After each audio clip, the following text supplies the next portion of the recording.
Ang pagkatao natin ay nabubuo sa pamamagitan ng ating kilos na paulit-ulit naman nating ginagawa at ito ay nagiging naman nating pag-uugali.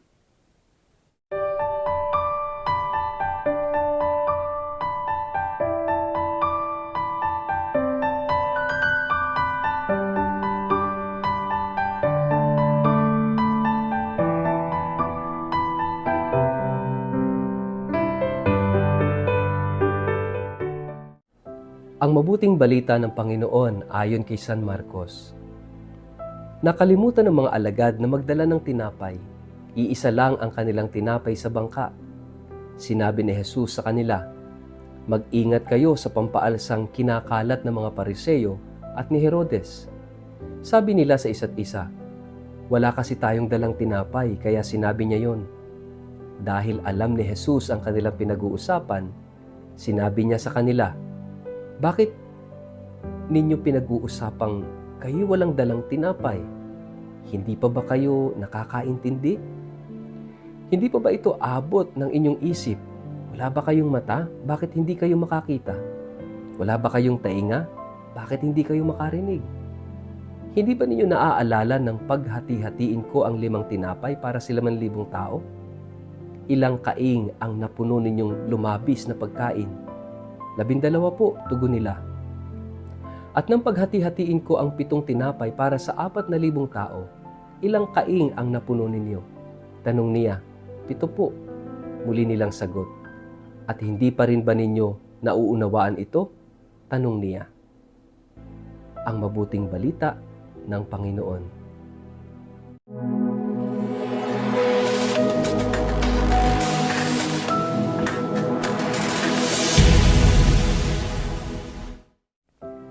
Mapagpalang araw po sa inyong lahat. Kumusta po kayo? Ang ating pong word of the day ay yeast. Bago po tayo magpalalim sa ating reflection ngayong araw na ito, kayo po ay muli kong inaanyayahan na huwag kakalimutan mag-like, mag-follow at mag-subscribe sa ating page na Word of the Day. Ganun din po, paki-share ang video ito sa inyong kapamilya, kamag-anak, kaibigan, mga kakilala sa social media para sama-sama tayo sa pagiging media evangelizers at online missionaries na nagpapalaganap ng salita ng Diyos sa mundo ng social media. Paki-like and follow na rin po ako sa YouTube at sa Instagram. Mga kapatid, ngayon ay ipinagdiriwang natin ang Universal Feast of the Holy Face of Jesus. Kaya happy fiesta po sa lahat ng mga deboto ng banal na mukha ni Jesus. Ngayong araw na ito ay dinadala tayo ng ating Panginoon sa pampaalsa. Sabi ng Panginoon sa kanyang mga alagad, "Mag-iingat kayo sa pampaalsa ng mga Pariseo at ni Herodes, the yeast of the Pharisees and the yeast of Herod." Ano po ba ito? Magandang tingnan natin at maunawaan kung ano ibig sabihin ng Panginoon sapagkat hindi rin ito naintindihan ng mga alagad. Sabi ng mga alagad, kasi wala tayong dalang tinapay, kaya nasabi niya yon. At narinig ito ni Jesus. Sabi niya, hindi niyo pa ba naintindihan? Sabi niya, nung pakainin natin ang 5,000 sa pamamagitan ng 5 tinapay, ilan ang natirang mga leftover na tinapay? Sabi niya, 12 po. Nung magpakain tayo ng 4,000 sa pamamagitan ng 7 tinapay, ilan ang sumobra, ilan ang lumabis? Sabi nila, 7 basket po. Hindi pa rin ba ninyo naintindihan? Mga kapatid, ano ba yung gustong sabihin ng Panginoon dito? Mga kapatid, itinuturo ng Panginoon yung paghahari ng Diyos. At ang paghahari ng Diyos ay iba sa paghahari ng mga Pariseo at ni Herodes. The yeast of Herod and the yeast of the Pharisees. Ano ba to? Una ay hypocrisy. Yung pagbabalat kayo. At pangalawa ay rigidity. Yung pagiging malupit at pagiging mahigpit. Na minsan, pati yung paglago, pag-unlad bilang tao, ay hinahadlangan. Ipinapakita ng Panginoon, the yeast of Jesus is about multiplication. And multiplication is only possible if there is what we call sharing, pagbabahagi. At posible lamang ito kung mayroong totoong pagmamahal at pagmamalasakit. Kaya nga ang Diyos ay habag at malasakit. Ang paghahari ng Diyos ay paghahari ng habag at malasakit. At ang hadlang para maghari ang Diyos, ang hadlang para maghari yung habag at malasakit, ay yung hypocrisy and rigidity. Walang pag-unlad, walang pagdamay, walang pagtulong, sapagkat hindi totoo, sapagkat hinahadlangan nito ang paglago at pag-unlad. Dahil sa kalupitan at dahil sa pagbabalat kayo. Kapag titingnan natin ang banal na mukha ni Jesus, there is no hypocrisy, no rigidity in the holy face of Jesus.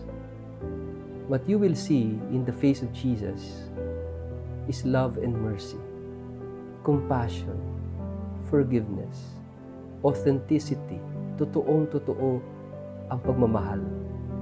Ang tingin ni Jesus, ang kanyang mukha, ay larawan ng habag at malasakit ng Diyos. Kaya nga mga kapatid, ito yung pampaalsa ni Jesus. The yeast of Jesus is love and mercy, not hypocrisy, not rigidity. Ito yung nakakalungkot ngayon dahil ang simbahan ay ibinabalik ni Pope Francis doon sa mukha ni Jesus, sa totoong mukha ng habag at malasakit. The loving God, the merciful God, the forgiving God.